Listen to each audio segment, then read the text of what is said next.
Baik, apa kabar semuanya? Saya akan menjelaskan tentang teks eksposisi. Apa sih itu teks eksposisi? Oke, baik. Ada yang tahu pengertian teks eksposisi? Pengertian teks eksposisi sebenarnya adalah jenis teks non fiksi yang berisi tentang penjelasan dari suatu informasi atau pengetahuan. Teks eksposisi sendiri ditulis berdasarkan data yang diperoleh berdasarkan fakta yang benar-benar terjadi. Untuk menemukan teks eksposisi sangatlah mudah. Teks ini banyak muncul di kehidupan sehari-hari, misalnya saja seperti media digital, surat kabar, majalah, dan lain sebagainya. Adapun unsur-unsur teks eksposisi. Unsur yang pertama teks eksposisi yaitu mengandung sebuah gagasan. Unsur kedua dari teks eksposisi adalah mengandung fakta yang sebenarnya. Nah, di sini ciri-ciri teks eksposisi memberikan informasi atau pengetahuan seperti yang sudah dijelaskan sebelumnya bahwa teks eksposisi bukanlah teks fiksi tetapi berisi tentang teks non fiksi menggunakan bahasa yang baku dikarenakan termasuk teks non fiksi dan isinya berupa informasi atau pengetahuan, maka penulisan teks eksposisi menggunakan bahasa yang baku berisi tentang sebuah fakta. Teks eksposisi berisi tentang sebuah fakta yang biasanya didukung dengan data-data akurat sehingga keasliannya bisa dipertanggungjawabkan.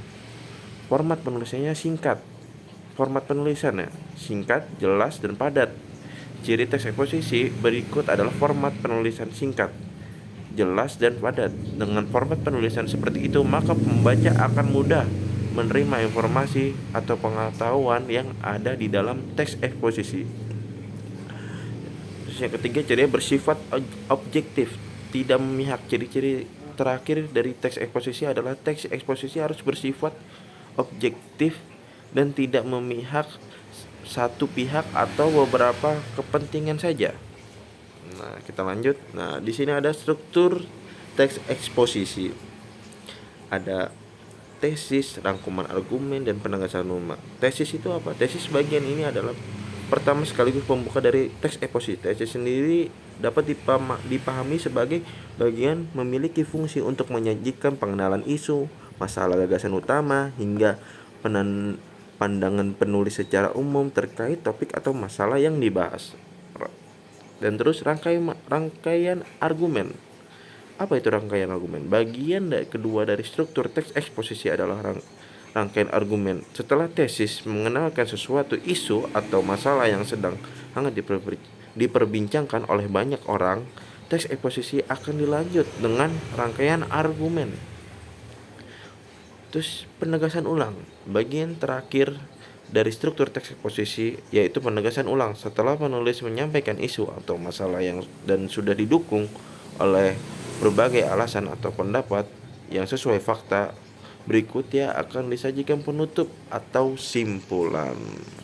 Dan di sini ada jenis-jenis teks eksposisi, yaitu eksposisi definisi, eksposisi proses, eksposisi ilustrasi, eksposisi laporan, eksposisi perbandingan. Mungkin ada lagi ada juga cara membuat teks eksposisi. Kumpulkan sumber untuk bahan tulisan, buat kerangka tulisan, dan kembangkan kerangka tulisan. Mungkin cukup sekian dari saya. Itu saja penjelasan dari saya.